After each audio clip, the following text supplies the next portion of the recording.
इस बात पे कंट्रोवर्सी हो जाए, लेकिन मेरे को कहने में कोई फ़र्क नहीं। आज भी जेलों में, जेल के अंदर बहुत सारे ऐसे लोग हैं जिनका कसूर ही नहीं है। तो इसके पीछे गलती किसकी है? सिस्टम की, पुलिस की, जजेस की, लॉयर्स की?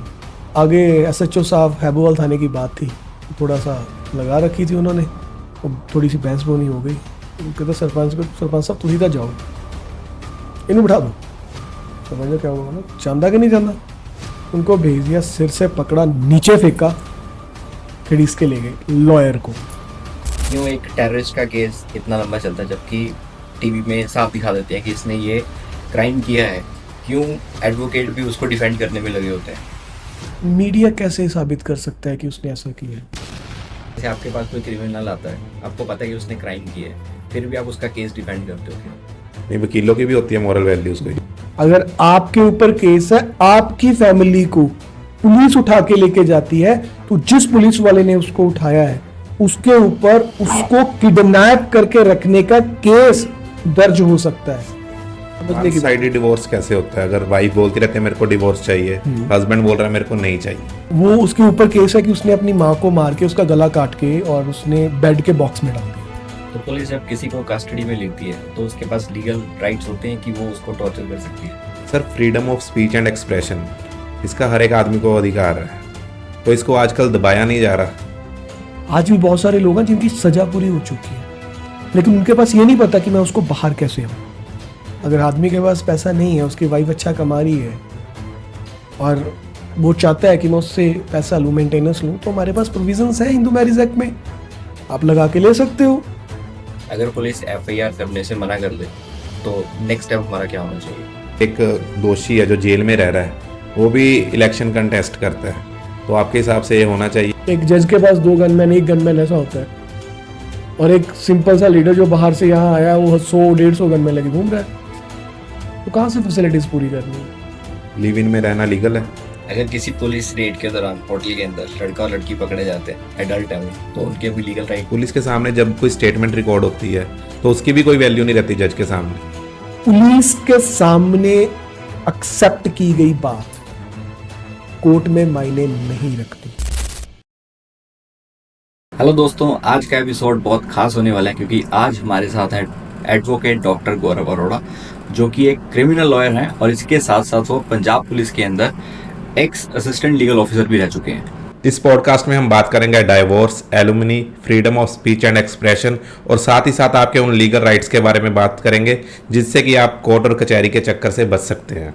Welcome to another episode of podcast for you by Filmy Cave, and today we are having a very special guest with us, Advocate Dr. Gaurav Arora. Welcome sir हमारे show में आने के लिए। Thank you ji, thanks a lot for this. तो start मैं आपकी journey से करना चाहूँगा, कैसे आप इस प्रोफेशन में आए? सबसे पहले तो जितने सब्सक्राइबर्स आपके हैं उन सबको मेरी तरफ से जय हिंद। देखिए, प्रोफेशंस की अगर बात करूँ तो मैं जनरली क्वालिफिकेशन की बात करूँ तो स्टार्टिंग मेरी कॉमर्स से हुई थी, यानी कि मेरी फुल क्वालिफिकेशन की बात करते हैं तो बीकॉम, बैचलर ऑफ कॉमर्स। उसके बाद मैंने एमबीए करा, एमबीए जो कि major HR and minor marketing में था। And after that post graduation diploma in journalism and mass communication.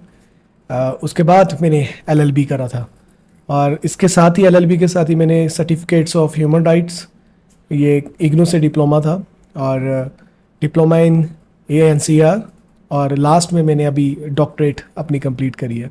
सो इस प्रोफेशन में आने का शुरू से सिर्फ एक ही मोटिव था कि बहुत चीज़ों के अंदर मैंने कोशिश करी जानने की, सीखने की।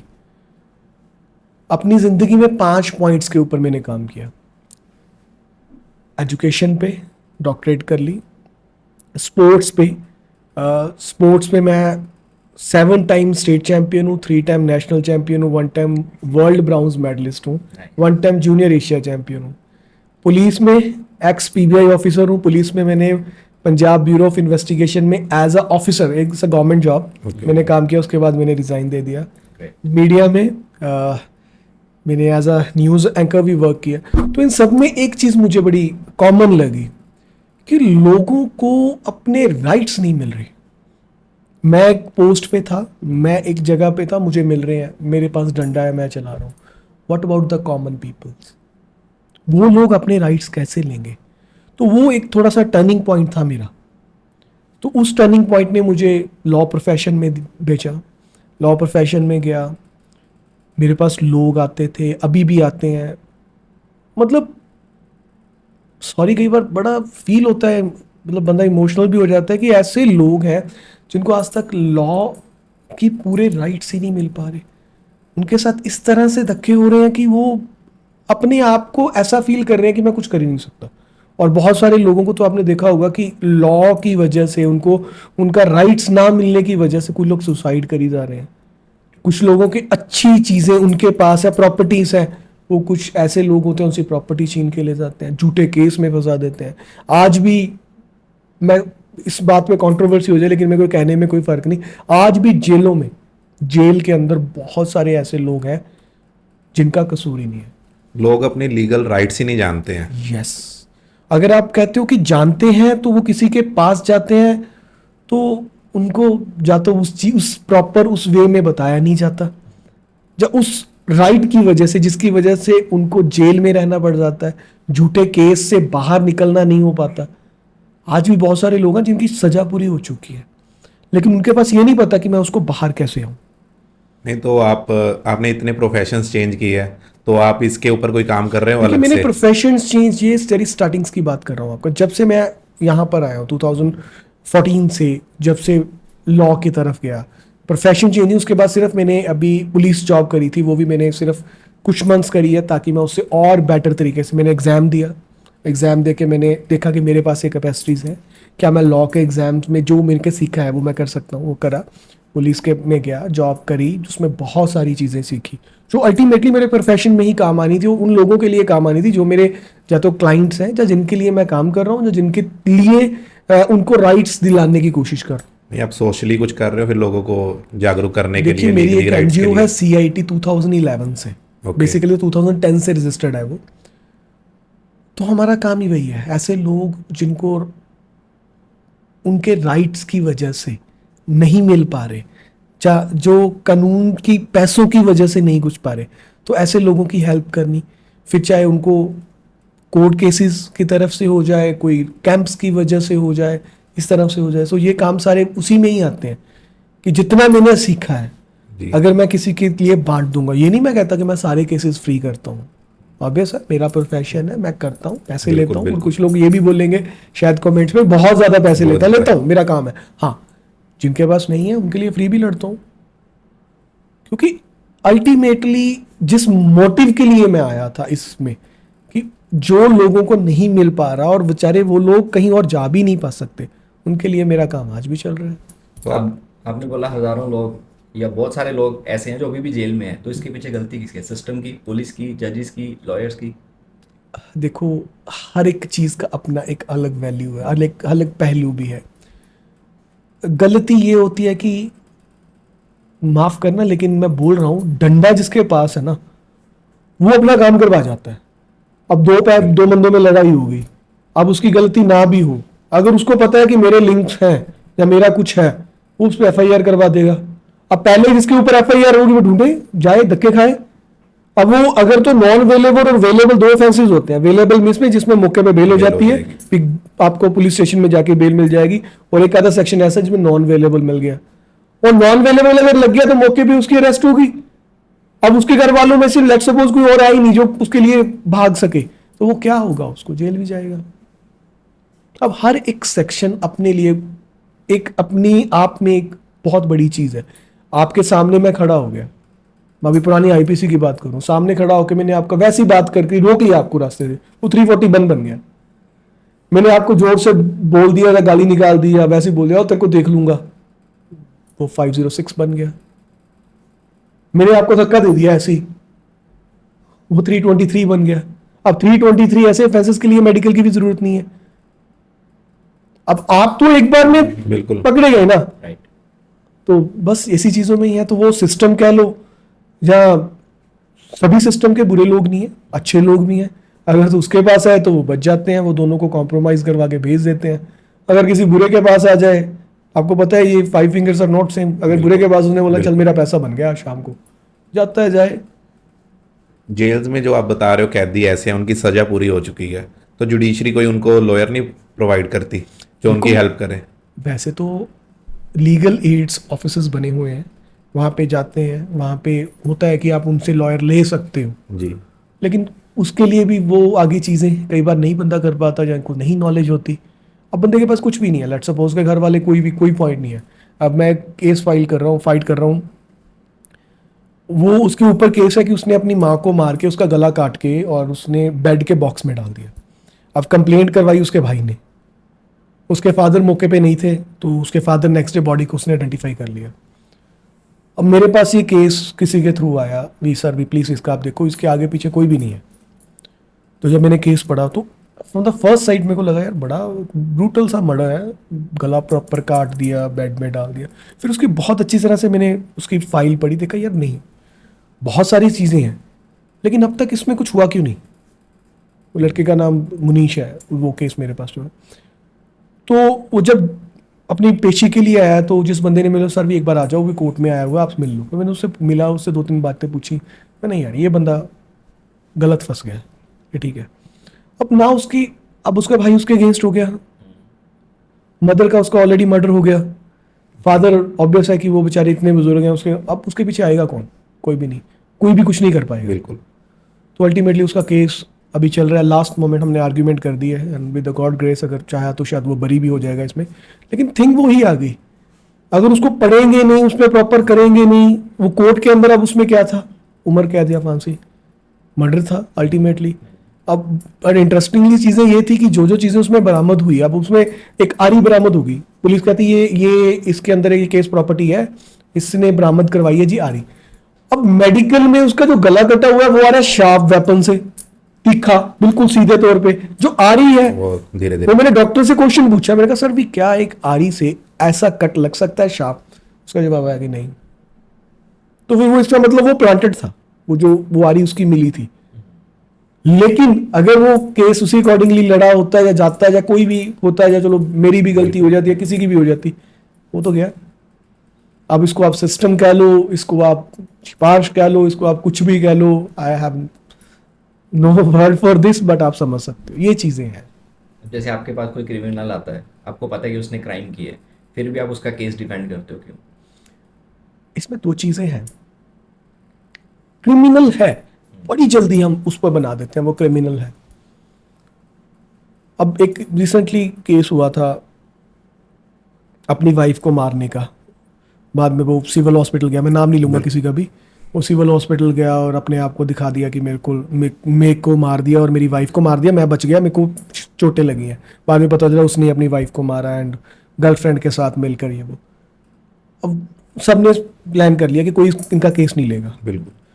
तो उसकी एक गर्लफ्रेंड को भी पकड़ा गया था। उसकी गर्लफ्रेंड के कोई मेरे पास आए लोग, मेरे उसके पेरेंट्स या कुछ ऐसे, थोड़ा सा मुझे भी गुस्सा था यार ऐसा हुआ है ना, बट ये होता है कि आप अगर लॉयर बने हो तो आप ये नहीं, आपको सिस्टम देखना है, आप लोगों को लॉजिक देखना है।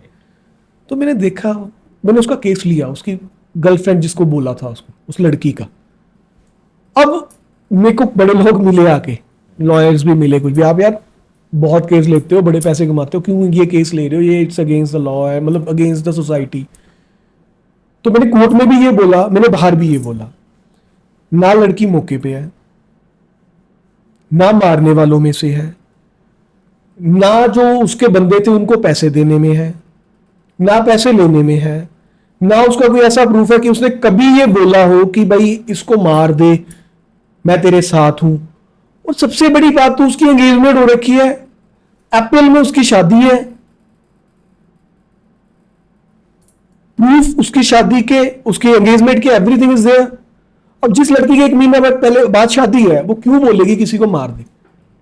बट मीडिया ट्रायल हुआ, ये वो, उसकी पिक्चर्स वायरल की जा रही हैं। अब एज पर लॉ तो पिक्चर भी नहीं वायरल कर सकते आप लोग, और उसको ऐसा दिखाया जा रहा है, मैं नाम नहीं लूंगा लड़की का, सबको ही पता है जो देख रहे हैं, ये देखो ये है लड़की, इसकी वजह से ये हुआ, उसकी वजह से ये हुआ। उसका क्या कसूर है, सिर्फ मीडिया ट्रायल में उससे मसाला मिल रहा है सब कुछ, वो मसाला मिलने की वजह से उस बंदे को, उस लड़की को करना पड़ गया। लेकिन एक भी प्रूफ, क्रैबोरेशन तो दो, तो ये क्रिमिनल है या नहीं ये पता चलता है बाद में। अब कोई बंदा डॉक्टर के पास जाए, कि कसाब का केस हुआ था ना, कसाब डॉक्टर के पास गया तो क्या डॉक्टर ने उसको बोला कि मैं तेरे को इलाज नहीं करूंगा तेरा, उसने करा। वो गलत था, कोर्ट ने उसको सजा दे दी। डॉक्टर की मॉरल वैल्यू थी उसका इलाज करना। देखिए, सबकी मॉरल वैल्यूज हैं। नहीं, वकीलों की भी होती है मॉरल वैल्यूज कोई। देखो वैल्यूज तो है ना, हमारा एक, हमने जब ये डिग्री ली, जी। उसके बाद एनरोलमेंट करी, तो हम भी तो ये कहते हैं ना कि जो भी हमारे पास आएगा हम उसका केस डिफेंड करेंगे। अब उसका केस डिफेंड करने का मतलब ये है कि जो फैक्ट्स हैं हम कोर्ट के आगे रखेंगे। अगर उसके कोई गलत फैक्ट्स हैं हम उसको कोर्ट के आगे बताएंगे, ये गलत फैक्ट उन्होंने दिखाए हैं जी, ये ऐसे ऐसे फैक्ट्स हैं। अल्टीमेटली तो ये कोर्ट ने डिसाइड करना है, हमारा काम है उसको प्रूव करना कि ये ऐसा हो रखा है जी। मीडिया ट्रायल से कुछ नहीं होता। मीडिया ट्रायल का मतलब क्या है? मीडिया ट्रायल तो कुछ भी चला देंगी। अब आप इन केस ले लो, आप मीडिया चलाते, आप ये चलाते हो पॉडकास्ट, आप पॉडकास्ट में किसी एक बारे में गलत बोलना शुरू कर दो, अब गवर्नमेंट को लगेगा ये नहीं हटते, वो 4 चीजें आपके खिलाफ प्लांट कर देंगे। प्लांट करने के बाद आपको पुलिस उठा के ले गई। लेट सपोज आपके पास से 50 ग्राम्स हेरोइन बरामद हो गई। अब वो मीडियम क्वांटिटी आ गई, लेकिन आपकी बेल नहीं होगी। 5 ग्राम से नीचे तो बेल हो जाएगी, लेकिन मीडियम ना कमर्शियल में आई ना स्मॉल में आई, मीडियम में आ गई। एक बार तो आप जेल चले गए। अब मीडिया ट्रायल में देखो जी मीडिया वाले का हाल, ये तो हीरोइन लेता था, ये तो ये करता था, ये तो वो करता था। अब लोगों को लगेगा बंदा गलत है, आपके अगेंस्ट नारे भी लग जाएंगे, बाहर आके लोग बैठना भी शुरू कर देंगे। बिल्कुल। बट अल्टीमेटली क्या, जब आपका केस फाइट होगा, हो सकता है जो आपके पास से वो मिली है हीरोइन, वो हीरोइन हुई ना। वो अगर 30 ग्राम की अगर आपसे रिकवरी है, उसमें 1 ग्राम हीरोइन थी, बाकी नमक था, वो FSL की रिपोर्ट आके पता चलेगा। शायद वो टोटली नमक हो, या ये हो सकता है कि 30 ग्राम हीरोइन तो हो, लेकिन कैमरे में साफ आ रहा हो कोई बंदा यहाँ से आ रहा है, वो बंदा आपसे वापस जा रहा है, और तब आप प्रेजेंट भी नहीं हो, और जब आते हो पुलिस आती है तो वो मैचिंग हो जाती है, कोलैबोरेशन हो जाती है। वो आपका पॉइंट नहीं आया ना, बिल्कुल। तो आप बरी हो गए। मीडिया ट्रायल की वजह से किसी को बुरा कहना या किसी को ये सोच लेना कि ये क्रिमिनल है, ये तो हम, ये तो नहीं है कि हमारे पास ऐसी चीज कैपेसिटी है या शक्ति है कि देख लिया नहीं नहीं ये गलत है, ये फलाना है, ये टिमका है। ये तो कोर्ट बताएगा। सो केस लेना हमारा एक मीडिया it's ट्रायल a धर्म डालती है असर जजमेंट पे? मीडिया ट्रायल देखो कोई असर नहीं होता मीडिया ट्रायल का। ठीक है, टू बी वेरी फ्रैंक मैं एक बात बोलूं, लोगों का माइंड मीडिया ट्रायल से अफेक्ट होता है, लेकिन जो अच्छा जज बैठा है ना,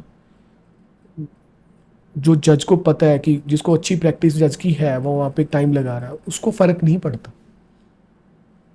इनिशियल ठीक है, पहले पहले में ये कुछ हो जाएगा, माइंड में लगेगा, लेकिन हाँ मीडिया ट्रायल अच्छे वाले जज को कोई समझ में नहीं आएगा, बट मीडिया ट्रायल कहीं ना कहीं किसी चीज को अफेक्ट जरूर करता है, किसको? और ये नहीं होना चाहिए। किसको अफेक्ट करता सबसे पहले तो उस बंदे की लाइफ को, जिस बंदे के खिलाफ मीडिया ट्रायल चल रहा है।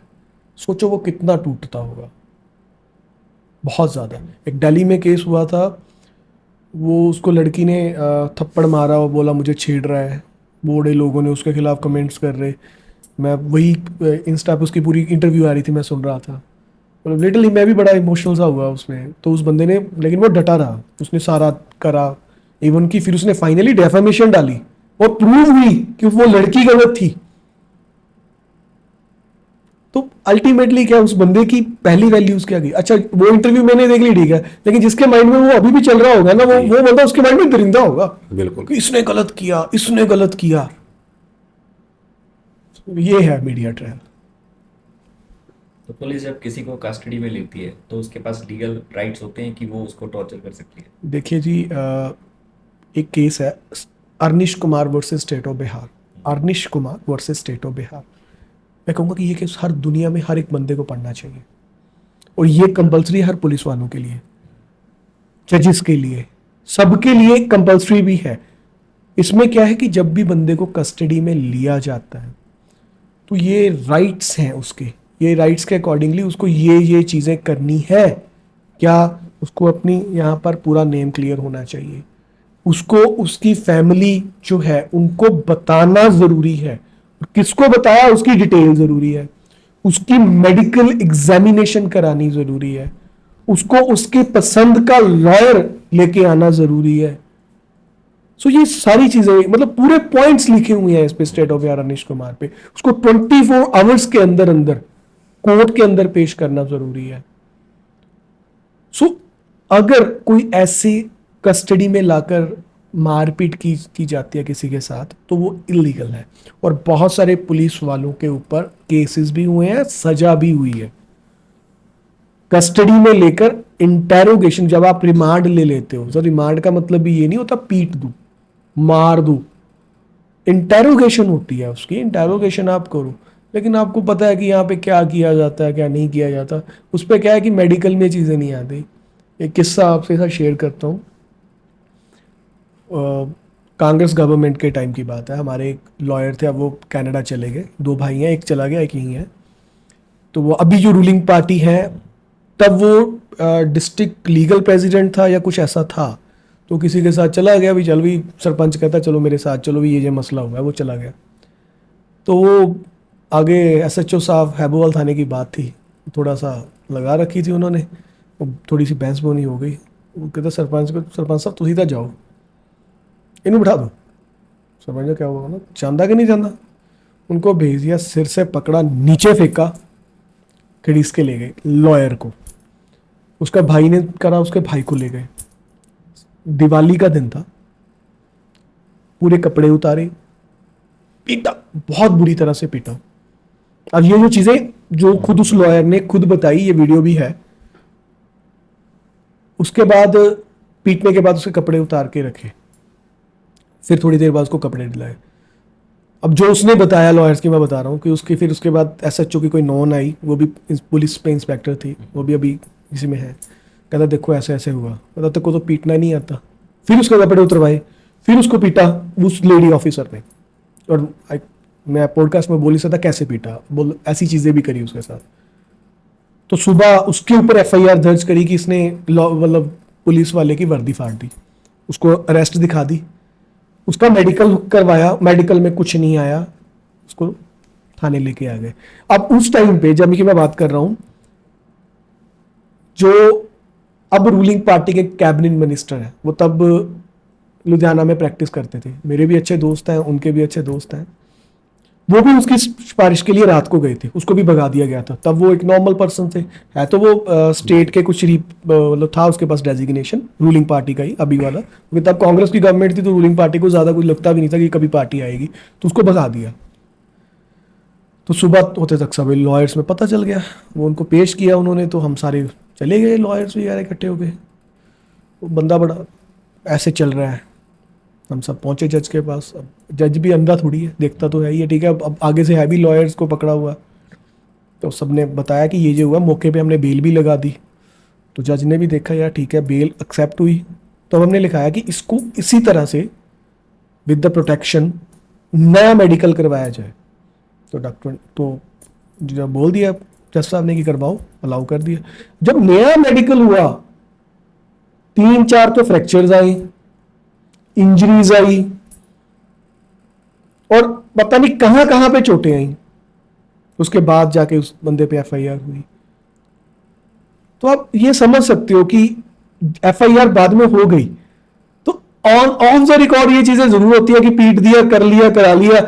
अल्टीमेटली क्या है कि कुछ लोग ऐसे मिले होते हैं, मेडिकल में आते ही नहीं। तो जब मेडिकल में आएगा नहीं है वो, तो जिस भी उसने सेटिंग करी होती है, उसके बाद अगर मेडिकल में एक भी चोट आ गई तो उनके लिए स्पेसिफिक सेक्शंस हैं पुलिस वालों पे, वो आपको मार पीट नहीं कर सकते। ऐसे तो किसी को भी मना लो। और सबसे बड़ी बात ये आज मैं बता भी रहा हूं, पुलिस के सामने एक्सेप्ट की गई बात कोर्ट में मायने नहीं रखती।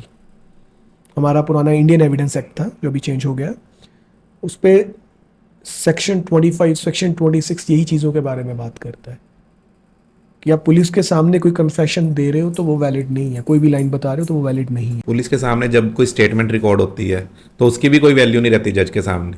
पुलिस के सामने की गई कन्फेशनल स्टेटमेंट मींस अपने आप को दोषी मानने वाली स्टेटमेंट, जज के सामने कोई वैल्यू नहीं है। जज के सामने आप कन्फेशन कर रहे हो, जज आपको 2 बार बोलेगा कि तू फ्री कंसेंट से कर रहा है, तू फ्री कंसेंट से कर रहा है, वो कहेगा हाँ, तब आप फिर दोषी बन गए। फिर आपको ना कोई अपील ना दलील, फिर सजा है। उसकी तो आगे कहता है appeal तो भी- नहीं होगी नहीं, अगर देखो, जज के सामने उसने अगर मान उसने लिया। बोल ही दिया, एडमिट कर लिया, हाँ, आगे आगे वो कह दे आगे जाके कि जी तब मेरी कंडीशंस जो मेंटली कंडीशन थी वो सही नहीं थी, जी। फिर तो अलग बात है। अदरवाइज तो वो भी, उसमें भी बहुत सारी चीजें स्क्रूटनी करनी पड़ेगी, उसमें भी बहुत सारी जजमेंट्स हैं कि अगर आपने एक बार कर दी तो उसको कितनी वैल्यू रखेगी। बट जज के सामने अगर आपने एक्सेप्ट किया, तभी तो पूछते हैं ना गिल्टी और नॉट गिल्टी, आपने जनरली मूवीज में देखा हो तो मतलब ये होता है बिल्कुल। यहाँ आई प्लीड नो गिल्टी, अब I want to play a trial, मैं ट्रायल देखना चाहता हूँ। सो ये सारी चीजें इसमें हैं। FIR अगर हो जाती है एक इंसान के ऊपर तो क्या वो बाहर जा सकता है? देखिए, बाहर जाना, पासपोर्ट बनाना आपका कॉन्स्टिट्यूशनल राइट है, बट यू अगर आप पासपोर्ट बना हुआ है, FIR होगी, बाहर जाना चाहते हो, आपके ऊपर बेल में कंडीशन लगी हुई है कि आप इंडिया नहीं छोड़ोगे, तो फिर आपको कोर्ट से परमिशन लेनी पड़ेगी। अगर आपको- पासपोर्ट भी ना हो इंसान का? फिर पासपोर्ट बनाने के लिए आप एप्लीकेशन लगा दो, उसके बाद अगर पुलिस वाले नहीं करते तो आप हाई कोर्ट में जाओ, हाई कोर्ट में जाके एप्लीकेशन लगाओ, हाई कोर्ट आपको अलाउ कर देगी विद द कंडीशन। देखेंगे ना भी, मतलब ये तो अगर लगे कि बंदा बिल्कुल ही भाग जाएगा या ऐसा है, लेकिन जनरली जो honourable apex court of India है, हमारे सुप्रीम कोर्ट है, वो ये कहते हैं कि हमारा कॉन्स्टिट्यूशनल राइट है ये पासपोर्ट बनाना। और ज़्यादातर तो ऐसी जजमेंट्स भी हैं जिस पे ये लिखा हो कि पासपोर्ट भी आपका जब्त नहीं किया जा सकता कोर्ट के अंदर। बट हाँ, ऐसी जजमेंट्स भी हैं जिसमें लिखा गया कि नहीं, इन तक केसेस किया जा सकता है। लेकिन ये चीज़ों को भी हमें राइट्स दिया गया है। क्यों बड़े लोग स्कैम करके लंदन चले जाते हैं? यही तो चीज़ें हैं जी। देखो, पहली बात तो ये है कि इसमें कहीं ना कहीं सिस्टम का भी आता है।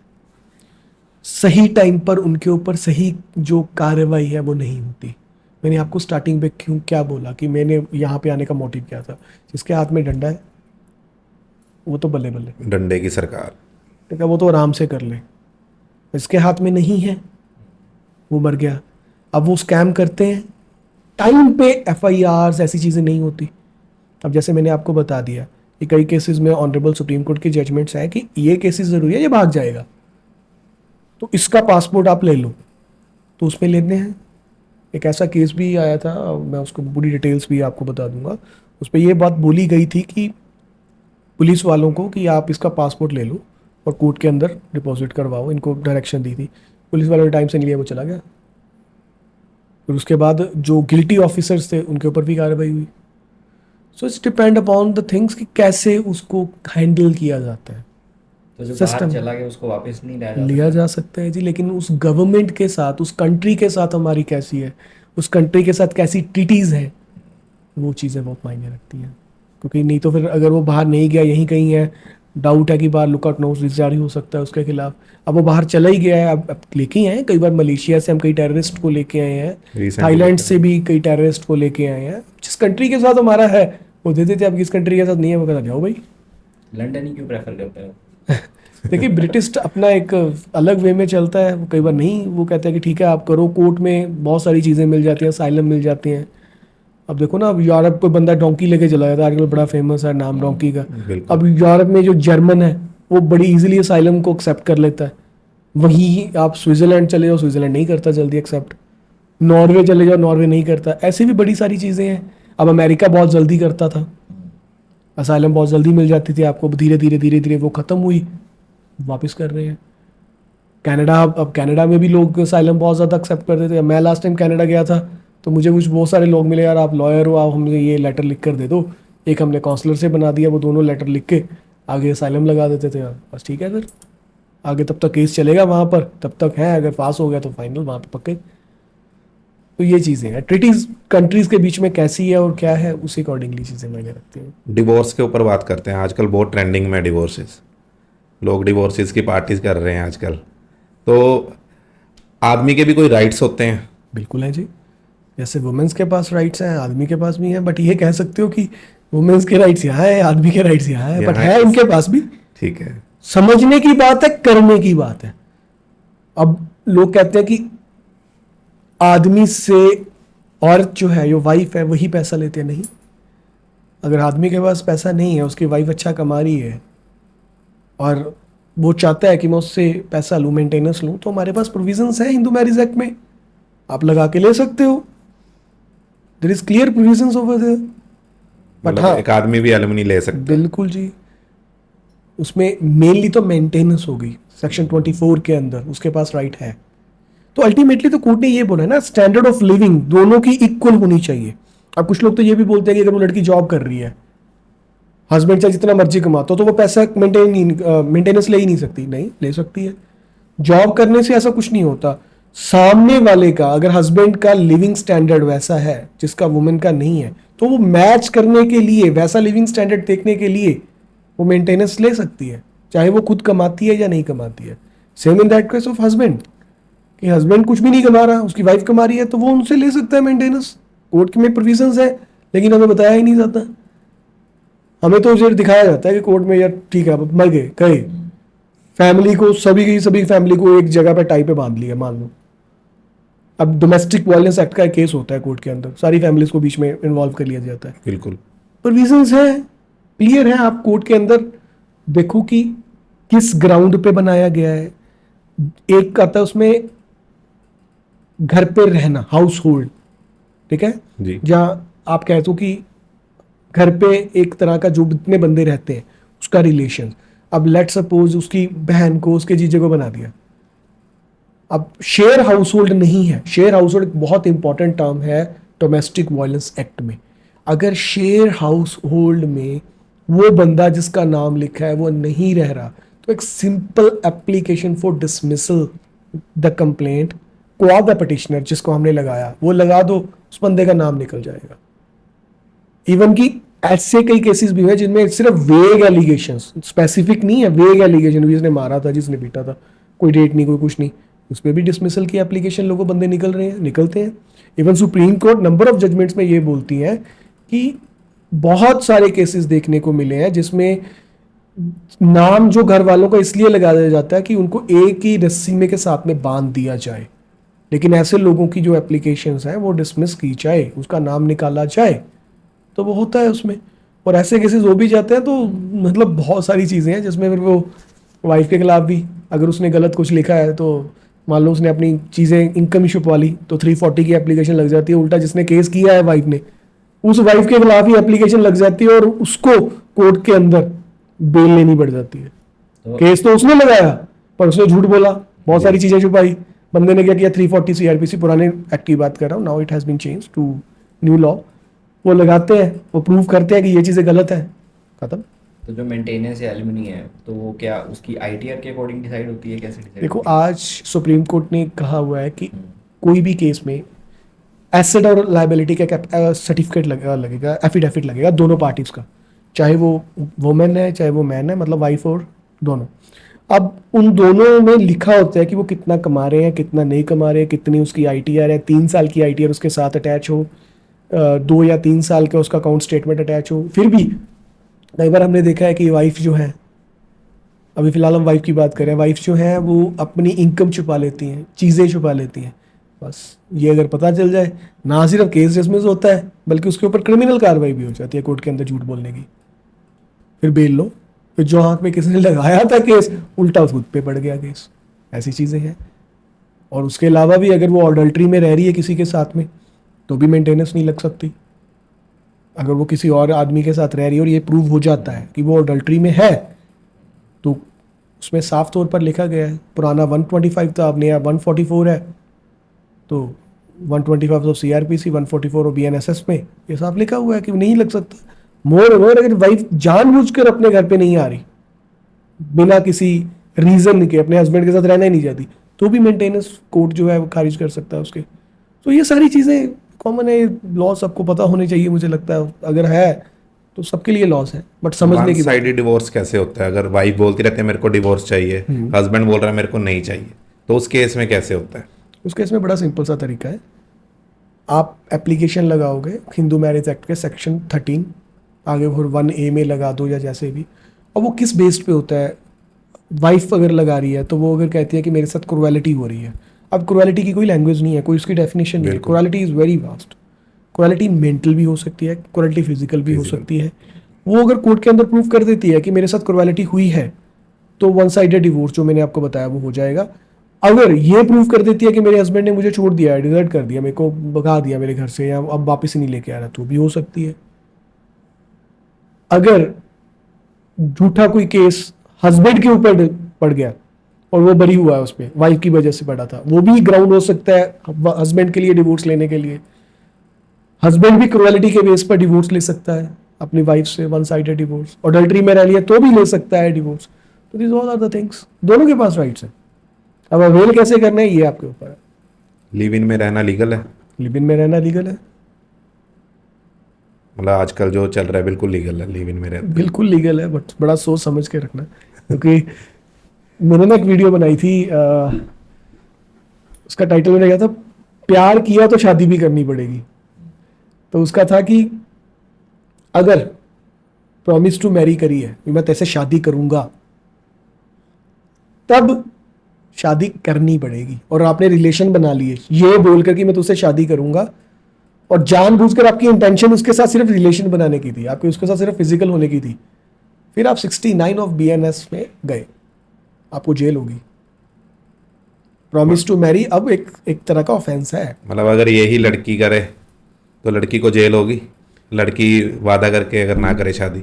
अगर लड़की वादा करके शादी ना करे और उसने जो भी उसके गिफ्ट्स वगैरह लिए हैं, जो सब कुछ उससे लिया है, पैसा लिया है, सब कुछ, जी। वो लड़का उससे रिकवर करवा सकता है। नहीं, उसके ऊपर कोई लीगल एक्शन नहीं होगा? ये लीगल एक्शन ही है कि आप सिर्फ उससे इतना ही है लीगल एक्शन? नहीं, आप उससे पैसे ले सकते हो। अगर वो नहीं वापस देती, आपके गिफ्ट्स नहीं देती, तो आप कोर्ट के अंदर लगाकर, अगर कोर्ट में प्रूव हो जाता है फिर भी नहीं देती, फिर जेल जाएगी वो भी। अगर किसी पुलिस रेड के दौरान होटल के अंदर लड़का और लड़की पकड़े जाते हैं, एडल्ट है वो, तो उनके कोई लीगल राइट्स? कोई उसके ऊपर कोई एक्शन नहीं होगा जी, दोनों मेजर हैं, वो अपनी मर्जी से, हमारा कॉन्स्टिट्यूशन कहता ही यही है। लेकिन फिर भी पुलिस पकड़ के ले जाती है। वो फिर आगे डालती क्या, केस क्या डालती है, आप कभी भी देखना, मेरे पास नंबर ऑफ एग्जांपल्स हैं। वो कहती है कि ये इसका कस्टमर था, ये प्रोस्टिट्यूट थी, कभी भी नहीं लिखती कि ये दोनों बॉयफ्रेंड गर्लफ्रेंड थे। आगे से उनके डर के बारे में उसके साथ नहीं कोई आता, और उसको प्रोस्टिट्यूट बना दिया जाता है, उसको कस्टमर, और जो होटल वाला था उसको मैनेजर। इमोरल ट्रैकिंग एक्ट में उसको पकड़ लिया, जबकि हमारा कॉन्स्टिट्यूशनल राइट है कि आप अगर मेजर हो, आप किसी होटल्स में जा रहे हो, कंसेंट के साथ जा रहे हो, तो कोई पुलिस वाला आपको नहीं पकड़ सकता। अगर कोई ऐसा आता है तो मौके पे ही आप उसकी सारी डिटेल्स हाईली ऑफिशियल्स को दो, जहाँ उसकी कोई भी वीडियो या कोई भी सबूत है उसका दो। जिसने गलत किया है उसकी वर्दी उतर जाएगी, वो गलत करेगा तो। बात तो यह ना कि अवेयर हो जाओ, अगर आप अवेयर हो आपको कोई नहीं छेड़ सकता, नहीं अवेयर हो आधे उधर दूरे जो लॉ है वो ना बताओ। अब किसी के घर पे पुलिस आती है, तू मुझे अरेस्ट वारंट दिखा आपने। एक तो वो बड़ा फेमस हुआ था पीछे से, वो बड़ा कॉमन सा हर बंदे के नाम पे है कि सर्च वारंट दिखा, सर्च वारंट है तेरे पास? तो पुलिस वाला चल भाई, तो मैं सर्च वारंट दिखाता हूँ। कोई केसेस में सर्च वारंट के बिना भी पुलिस जा सकती है। वी हैव टू आइडेंटिफाई वो कौन से केसेस हैं। अब लड़कियों को अपना राइट समझना चाहिए कि सनसेट और सनराइज के दौरान किसी भी लड़की को अरेस्ट नहीं किया जा सकता, थाने नहीं बुलाया जा सकता। वैसे भी अगर लड़की चाहे, उसकी विटनेस के लिए उसको बुला रही हैं पुलिस वाले, तो वो पुलिस स्टेशन में आने से मना कर सकती हो, कह सकते हो मुझसे यहाँ पे आके विटनेस ले लो। 16 साल से नीचे का बच्चा है वो भी मना कर सकता है कि आप मुझे यहाँ पे आके ले लो। सीनियर सिटीजन है वो भी कह सकता है कि आप मुझसे घर पे आके मेरी विटनेस ले लो। तो ये राइट्स, सारे राइट्स हैं जो समझने चाहिए हम सबको। लिव इन की बात चल रही थी अभी, तो लिव इन में अगर लड़की फॉल्स एलिगेशन लगा दे लड़के के ऊपर कि इसने मेरे को शादी का झांसा दे के मेरे साथ फिजिकल हुआ है, और लेकिन वो फिजिकल हुआ नहीं, तो क्या लड़का उसको मेडिकल करवाने के लिए अप्रोच कर सकता है? मेडिकल लड़की का होगा जी, ये it's a part of this. अगर लड़की मेडिकल नहीं करवाती तो सुप्रीम कोर्ट की जजमेंट है कि उस लड़की के अगेंस्ट ये चीज़ मानी जाएगी कि वो मेडिकल नहीं करवा रही है अपना। मतलब मैंने सुना है कि लड़की अगर मेडिकल ना करवाना चाहे तो कोई इशू नहीं है। तो इस पे ऊपर ही ऑनरेबल सुप्रीम कोर्ट की जजमेंट है कि अगर लड़की ने अपना मेडिकल नहीं करवाया जी, तो इसका मतलब उसकी इंटेंशन क्लियर थी। तो ऐसे नंबर ऑफ केसेस में लोग बरी हुए हैं। अगर पुलिस FIR करने से मना कर दे तो नेक्स्ट स्टेप हमारा क्या होना चाहिए? जो पुराना सेक्शन था सीआरपीसी, उसमें 156(3) लगता था। अब नए सेक्शन में अलग है, सिंपल। उसमें पहले तो आप नए सेक्शन में ये चीज़ स्पेसिफाई कर दी है कि आप सबसे पहले तो पुलिस स्टेशन में जो एप्लीकेशन दी है, अगर वो नहीं करता तो आप सीनियर ऑफिशियल्स को दोगे, अगर वो नहीं करते तो आप डायरेक्ट कोर्ट के अंदर आओगे, अप्रोच करोगे। और कोर्ट में दो चीज़ें हैं, या तो आप कोर्ट के अंदर एप्लीकेशन लगवा के पुलिस को डायरेक्शन करवा लो कि एफआईआर दर्ज की जाए, दूसरा है कि आप डायरेक्ट कंप्लेंट केस कोर्ट के अंदर फाइल कर दो और जो भी एविडेंस है उसको कोर्ट में दो, और कोर्ट उसका डायरेक्ट कॉग्निजेंस लेके उनको समन कर देगी। फिर उसके वारंट निकल जाएंगे, नॉन अवेलेबल वारंट निकल जाएंगे, उसको बेल लेनी पड़ेगी। तो आप डायरेक्ट भी कोर्ट के अंदर अप्रोच कर सकते हो, जरूरी नहीं है कि पुलिस ही नहीं करके। हम कई बार देखते हैं कि एक दोषी है जो जेल में रह रहा है, वो भी इलेक्शन कंटेस्ट करता है, तो आपके हिसाब से ये होना चाहिए या नहीं होना चाहिए? देखो, बात तो फिर वही आ गई ना जी, दोषी। देखिए, वो उसमें ये होता है कि आपके ऊपर ट्रायल चल रहा है, तो ट्रायल में तो फिर से वही बात होगी, कोर्ट डिसाइड तो कर दे आप हो भी कि नहीं हो, शायद आप बरी हो जाओ। तो जब तक आप पेंडिंग में हो तो आप केस लड़ोगे। बहुत सारे एग्जांपल्स हैं, हमारे पंजाब में भी ऐसी बहुत सारी एग्जांपल्स हैं जो अंदर से लड़के जीते हैं, और इवन की बहुत सारी जगह में ये चीज़ें चलती रहती हैं। आप देखो, कोई गवर्नमेंट है या कोई ऐसा है जिसका डंडा मैंने आपको पहले बताया, उसने एफआईआर करवा दी, फिर तो वो बंदा इलेक्शन ही ना लड़ पाए। तो ये चीज़ें तो फिर ऑन रिकॉर्ड है। क्यों एक टेररिस्ट का केस इतना लंबा चलता है जबकि टीवी में साफ दिखा देते हैं कि इसने ये क्राइम किया है? क्यों एडवोकेट भी उसको डिफेंड करने में लगे होते हैं? मीडिया कैसे साबित कर सकता है कि उसने ऐसा किया है? मीडिया में तो मैं कई बार चैनल पे होता है कि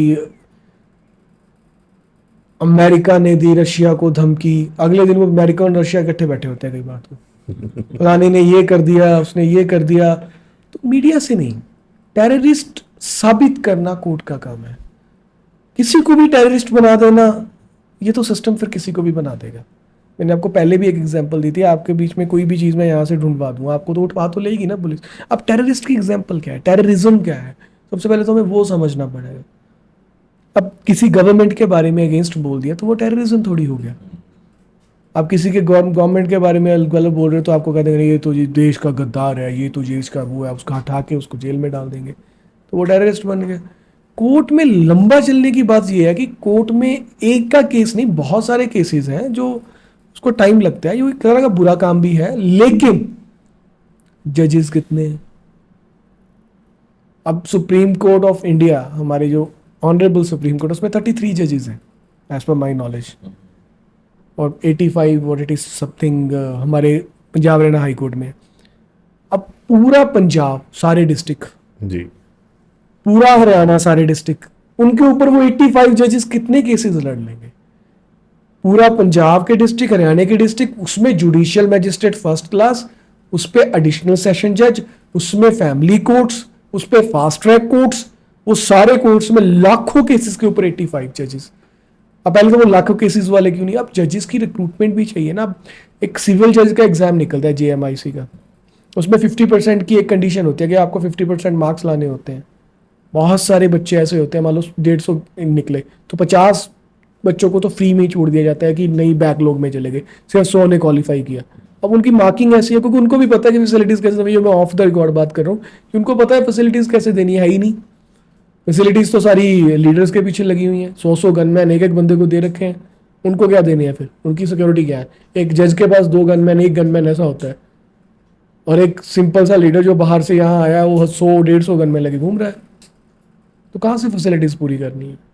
तो भाई केसेस लंबे चलेंगे कि जजेस ही अपॉइंट नहीं करोगे आप ज़्यादा? तो तभी लोग आजकल कोर्ट में आने से डरते हैं ना। देखिए, कोर्ट डरने की बात सिर्फ इतनी है कि समझने की बात है। कोर्ट बुरा नहीं है, कोर्ट आपको इंसाफ देने के लिए बैठा है, बस इंसाफ आप बहुत लंबा चले जाता है। प्रूफ करने पे है।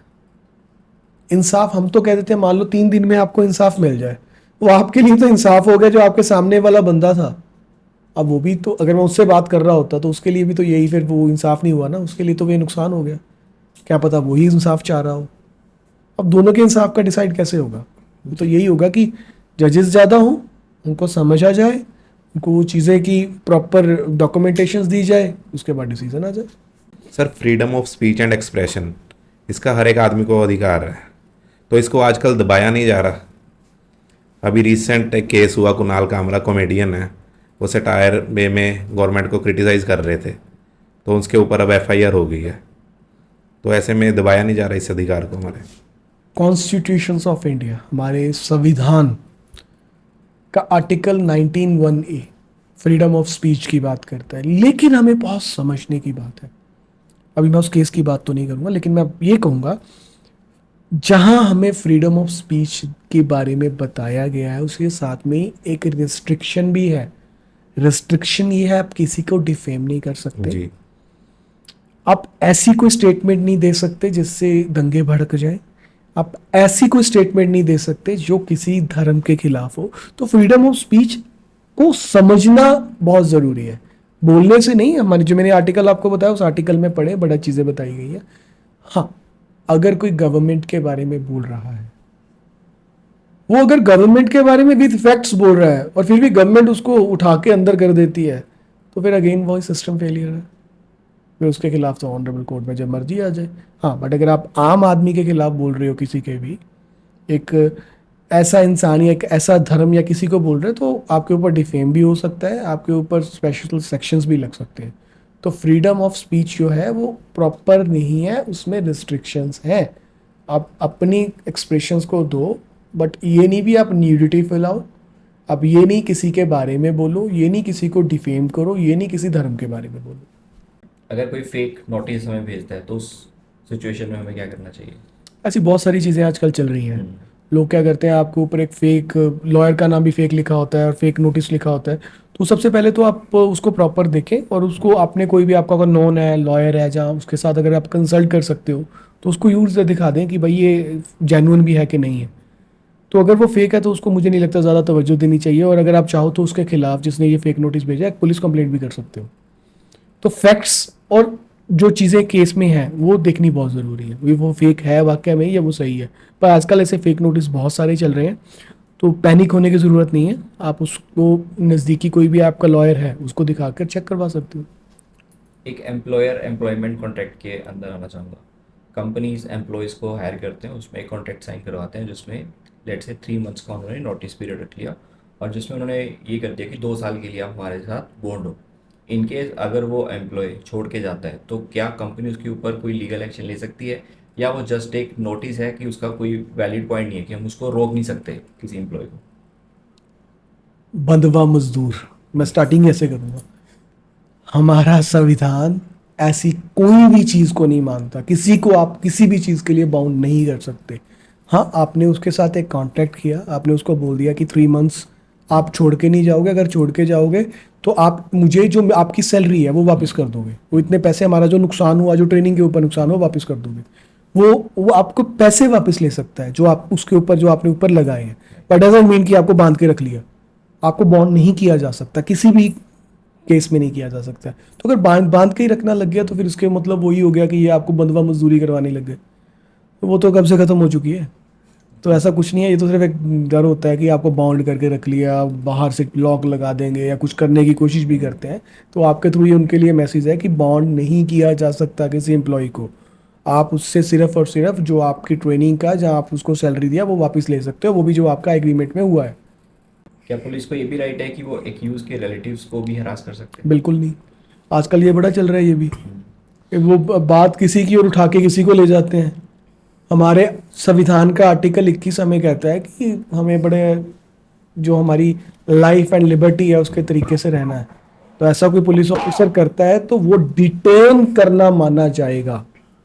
अगर आपके ऊपर केस है, आपकी फैमिली को पुलिस उठा के लेके जाती है, तो जिस पुलिस वाले ने उसको उठाया है उसके ऊपर उसको किडनैप करके रखने का केस दर्ज हो सकता है। और अगर ऐसा होता है तो आप, मैं कहूंगा, चुप मत बैठो, जिस पुलिस वाले ने उठाया है उसके ऊपर पुलिस कंप्लेंट करो। अगर नहीं कुछ समझ में आ रहा है ना, सिंपल 112 पे कॉल कर दो, 181 पे कॉल कर दो, और नहीं कुछ तो उसी टाइम पे ही एक मेल कर दो जिस टाइम पे उठा के ले गया। मान लो अब 5:15 हुए हैं तो 5:15 पर ही आप उसको कंप्लेंट करो, उसकी कंप्लेंट की कॉपी कर दो डीजीपी को, पुलिस कमिश्नर को, और वो आपको एज ए प्रूफ रख लो। उसके बाद सीधा हाई कोर्ट में अगर आप जाना चाहते हो, तो अगर आप चाहते हो तो हैबियस कॉर्पस नाम की एक रिट पड़ती है, हैबियस कॉर्पस। आप रिट लगाओगे, वहां से टीम आएगी, जिस बंदे ने पकड़ा है और जो साथ वाले पुलिस वाले हैं, पूरे के पूरे, अगर पुलिस पूरी थाना उसमें इन्वॉल्व है तो पूरा पुलिस स्टेशन सस्पेंड हो जाएगा, आपको डिटेन नहीं किया जा सकता। यही तो कमियां हैं हम में। मैं कनाडा में गया, मैं बहुत मतलब ऑलमोस्ट 8 से 10 कंट्रीज मैंने घूमी है। वहां पे पुलिस को ना बड़ी इज्जत से देखा जाता है, वो एज अ फ्रेंड। यहाँ पे तो ये तो उठा ले भाई, कर ले भाई। सो अगर ऐसा कुछ किसी के साथ हुआ है तो जरूर ऐसा काम करें। सर, इंडियन जुडिशरी में कोई चेंजेस की ज़रूरत है आपके हिसाब से? देखो, सबसे पहले तो मैं ये कहूँगा कि जजेस जो हैं, जिनकी शॉर्टेज है, उनको पूरा किया जाए। और एक रिक्वेस्ट ही कर सकता हूँ as a member of Indian judiciary, मतलब एक तरह का मैं भी उनका पार्ट हूँ, ऑफिसर ऑफ द कोर्ट हूँ, कि जितने ज़्यादा जजेस होंगे उतने ज़्यादा जो केसेस को जल्दी तरीके से लोगों को इंसाफ मिलने में मदद होगी। तो अगर ऐसा हो सकता है, अगर गवर्नमेंट चाहे तो ज़्यादा से ज़्यादा जजेस अपॉइंट करके, तो लोगों के लिए बेनिफिट मिल सकता है। So thank you so much sir for giving the valuable time. So hope हम आगे भी ऐसे बहुत सारे टॉपिक्स पे बात करेंगे, and thank you so much show में आने के लिए। Thank you sir, thanks a lot. So अगर आपको ये वीडियो अच्छी लगी है तो वीडियो को लाइक कीजिए, चैनल को सब्सक्राइब कीजिए। मिलते हैं नेक्स्ट के और ऐसे इंटरेस्टिंग पॉडकास्ट के साथ। Thank you.